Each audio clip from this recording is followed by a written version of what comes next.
If we pretend our Flames are 10-0-0 in the last 10 games, 10 wins, no losses, no overtime losses in the last 10 games, they're on a run, right?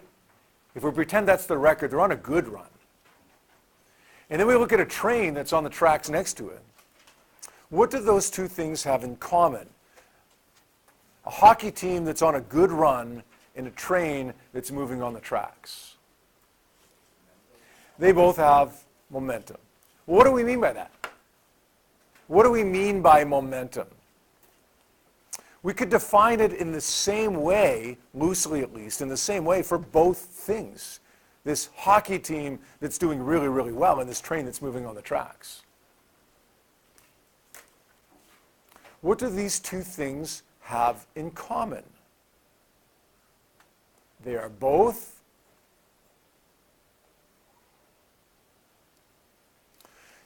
who plays sports here? Who plays hockey or baseball or, yeah? Like when you go up against a team that's doing really, really well, psychologically, it's intimidating, right? We say that they have a lot of momentum. It's difficult to stop them. It's hard to stop a team that's on a roll, right? Because they have confidence and you have just the opposite, right? You're nervous. You're scared about facing them because they're on such a roll. It's also hard to stop a train that's moving on the tracks. Try it. Don't try it. Okay. That would not be good advice. It's difficult to stop a train that's on the tracks. It's difficult to stop a hockey team that's 10-0-0. We could define momentum. As how hard it is to stop an object. But that's a more everyday definition, not a technical definition. The technical definition relates at least physical momentum, right? The train has physical momentum. The hockey team has psychological momentum. We could relate this everyday definition to what causes the train to be difficult to stop. And there's two factors. Anybody know what they are? What makes a train hard to stop? Or anything else that matter physically hard to stop? Inertia, yeah. Inertia which is related to mass. So mass makes it difficult to stop something. What else makes it difficult to stop something? Speed or velocity. The faster something's moving, right? Something's heavy, it's difficult to stop it. You got a train that's moving very, very slowly. You have a small wagon that's moving very, very slowly. It's a lot easier to stop, the wagon than it is the train, right? Because the wagon has less momentum than the train does. But on the other hand, it's difficult to stop a wagon that's moving really, really fast. Velocity matters as well. That takes us to the real definition of momentum. Not the everyday understanding of it, but the real definition, which is the product of an object's mass and velocity. Now you guys know what mass is, right? Not weight. Weight is force of gravity. And it varies depending upon where you are in the universe. My weight on Earth is 6 times my weight is on the moon. But my mass is the same. So momentum doesn't depend upon how much I weigh. Momentum depends upon how much my mass is, the amount of matter that I possess. Mass is a scalar, by the way, which means it doesn't have a direction associated with it. Velocity is a vector, which means it does have a direction associated with it. And because velocity has a direction associated with it, then so is momentum. When you multiply a scalar by a scalar, you get a scalar. When you multiply a vector by a vector, you get a scalar. When you multiply a scalar by a vector, you get a vector. So when we combine mass and velocity to get momentum, we're going to get a vector quantity.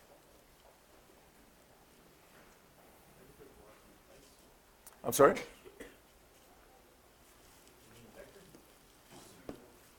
Yeah, you're right. That should say vector, yes. Well, it is velocity. Velocity is velocity, right? So I was right. That's not what I meant to say, that's all. And if I had said velocity is displacement, then that wouldn't have been right. Velocity is velocity. you are you. You're not me, but you're you. That clarified everything, didn't it? Yeah. Now, somebody mentioned inertia earlier. Everybody knows what inertia is, right? You, Bill Nye, the science guy. Inertia is a property of matter. Yes, it is a property of matter. It's a property of matter that measures not how difficult it is to stop something, but rather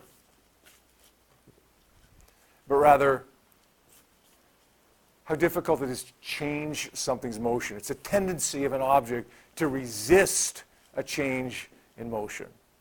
In other words, if it's moving, it doesn't want to speed up or slow down. If it's at rest, it doesn't want to start moving. It wants to keep doing what it's doing.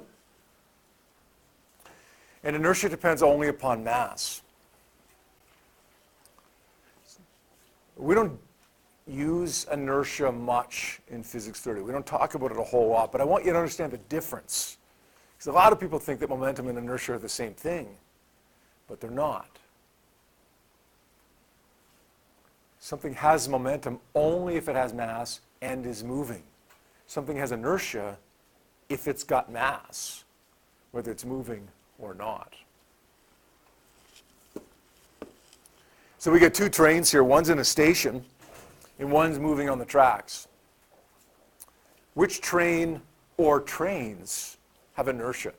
Remember, the tendency to resist a change in motion. Which train or trains want to keep doing what they're doing?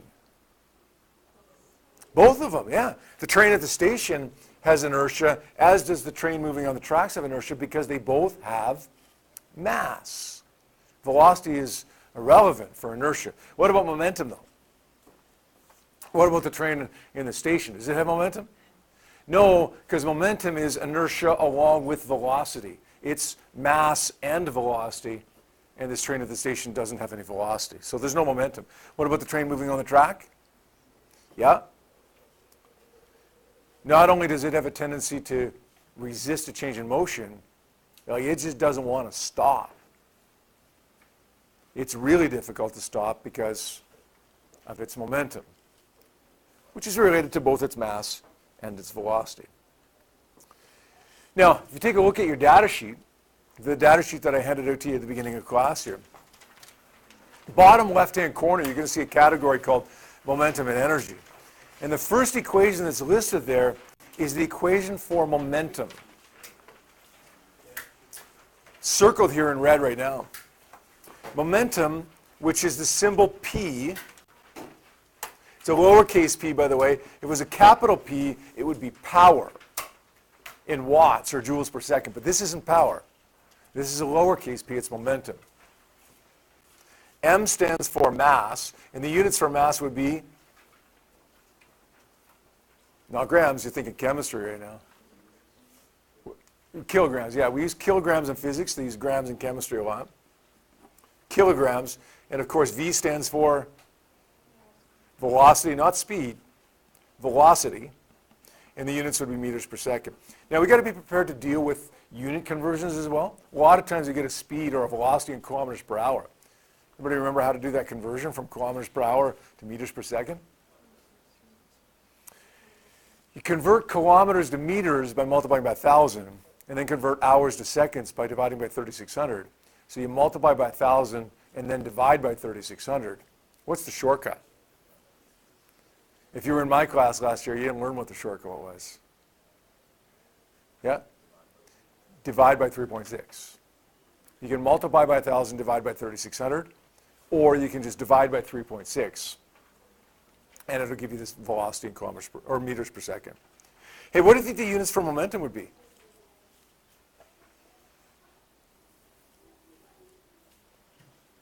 Anyone? Somebody started saying something. What is it? No, meters per second would be velocity, but you're on the right track. What is it? Yeah, that's it. Kilograms times meters per second, right? It's mass times velocity, or kilograms times meters per second. If the velocity is to the right, then the momentum is to the right. If the velocity is downward, then the momentum is downward.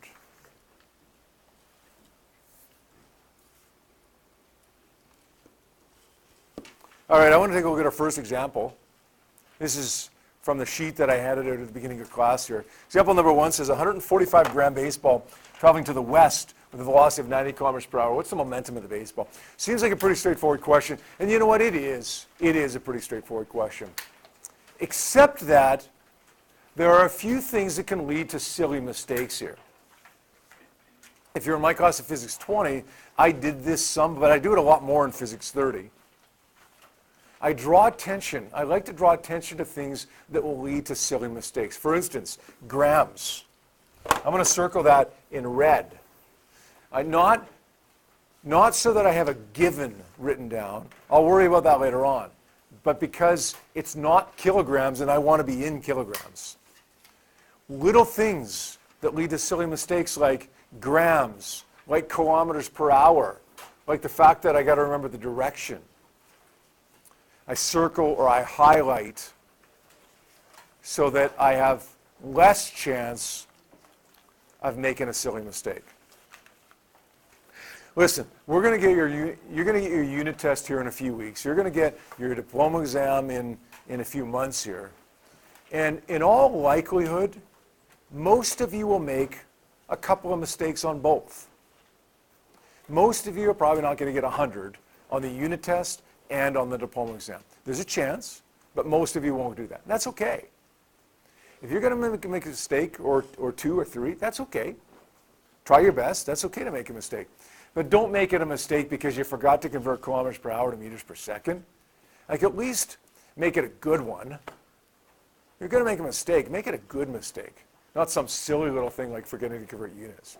Now, circling these or highlighting these things doesn't mean you're not going to make that mistake, but it reduces your chances of making that mistake, right?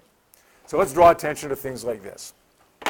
All right, let's write down some givens now. We got a 145-gram baseball, which I'm not going to forget to convert to kilograms because I circled it. By the way, we did that by dividing by 1,000. Somebody this morning said when we were asking how to convert this, somebody said multiply by 1,000. Well, 145 grams is about the mass of a burger that you would get at Wendy's. I want to convert that to kilograms. I multiply by 1,000. That's a heavy burger, 145,000 kilograms. Okay? So listen, it's not reasonable, is it? That's okay. You know, to make that mistake is okay as long as you see if your answer is reasonable. If it's not, then try again. Multiplying by 1,000 isn't reasonable, must be divided by 1,000. I get 0.145 kilograms. Now my velocity is, what is that, 90 kilometers per hour? Divide by 3.6 gives me 25 meters per second. I'm going to make that negative because, well, it's west. And now I want to find the momentum. Now it's an easy, easy question. I just say m times v. I say 0.145 kilograms times my velocity of negative 25.0 meters per second.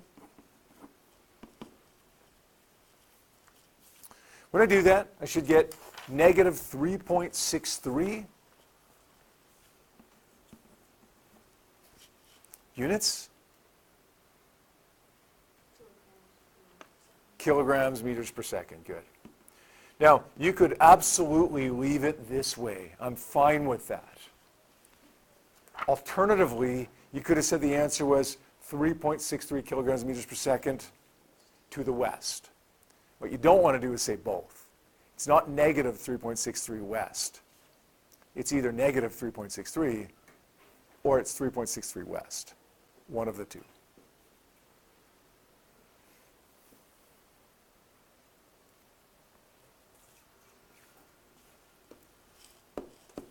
I'd like to take a look at worksheet number 1 that you got earlier in class. Let's take a look at example number 2 now. It says a 1.5 kilogram object falls from rest from a height of 14 meters down to the ground level. Determine the momentum of the object as it hits the ground. This is a bit of a different question. Still fundamentally the same thing. We're looking for the momentum. And remember, the momentum exists at a specific moment in time. What is the momentum now? Or what is the momentum then? What is the momentum when it's after it's fallen 14 meters? We're not looking for the momentum over the interval here. We're looking for the momentum at the end of this problem. And really this problem is two problems. There is the fall, and there is as it hits the ground, the collision with the ground. During the fall, we know the mass is 1.5 kilograms. We also know that VI is 0 because it says, right? It says it starts from rest. We also know the displacement of this object. Anybody?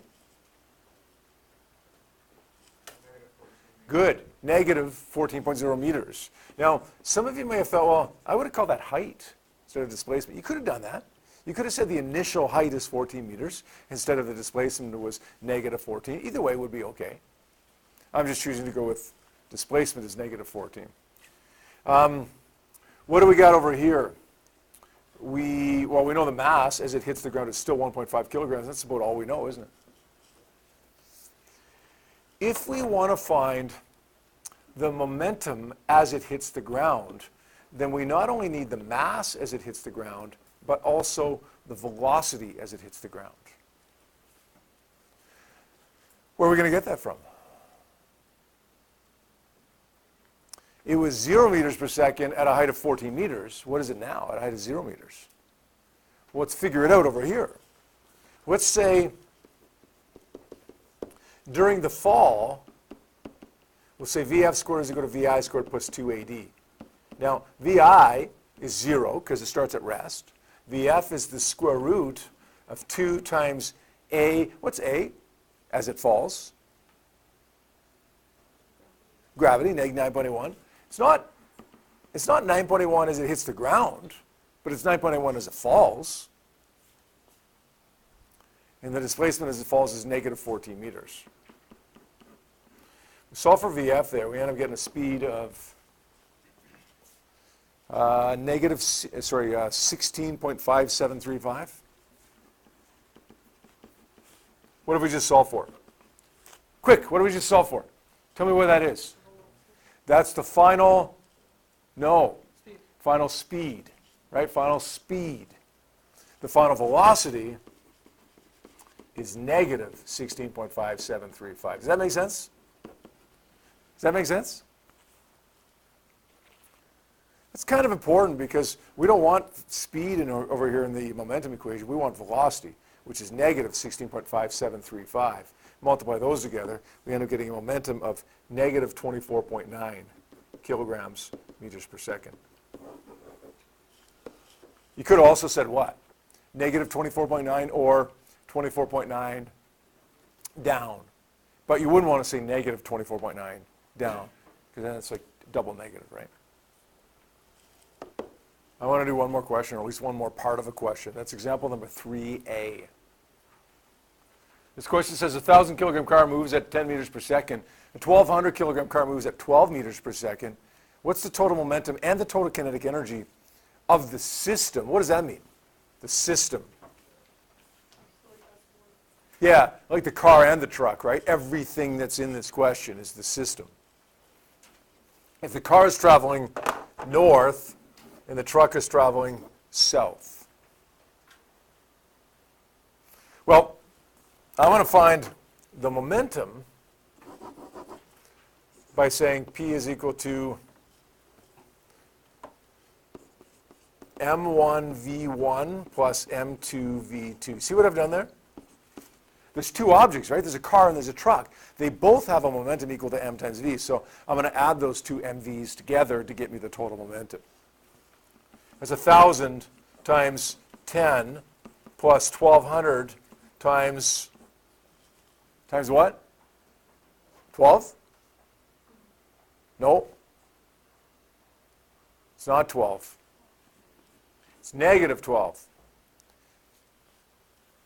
Notice I circled north and south in red, right, to draw attention to that. opposite direction. One of them is going to be negative, one's going to be positive. Might as well make the south negative. We add those up. We're going to get a momentum here of negative 4.4, I believe, times 10 to the 3.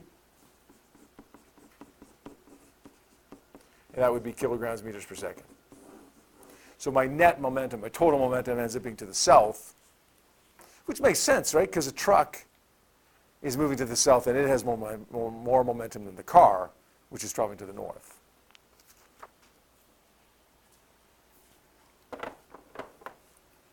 What about the kinetic energy now? That's physics 20, right? EK is equal to, remember? It's on your data sheet if you don't remember. It's 1/2 mv squared.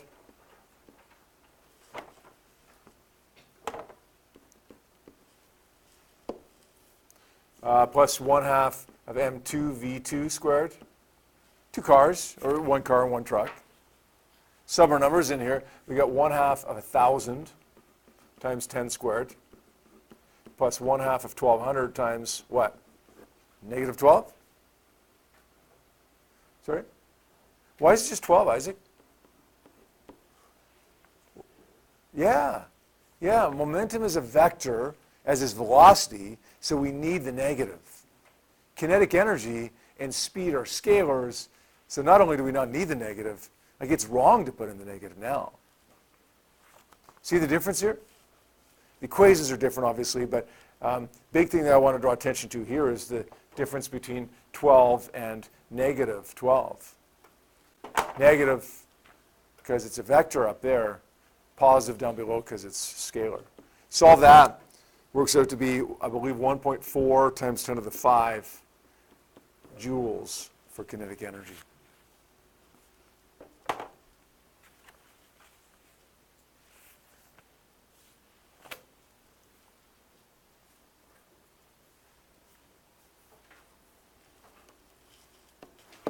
Let's finish off worksheet number 1 all the way up to number 8.